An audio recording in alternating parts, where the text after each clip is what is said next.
When Joe Biden was running for president, one of the things he told us was that because of his experience in Washington, he would have the skills for the job. In the last couple of weeks, it turns out he may have been right. There have been a couple things that Biden did here that are really extraordinary that haven't quite gotten the credit. The first is this sanction regime against Russia.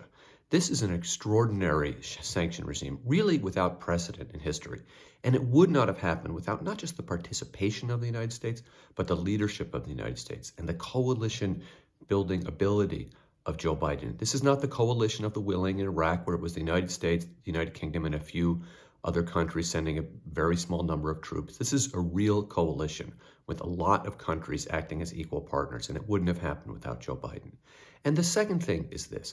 Biden has been in Washington long enough to recognize that sending troops to Ukraine would lead to large numbers of American casualties and potentially dramatically escalate this war into something even much bigger than it is.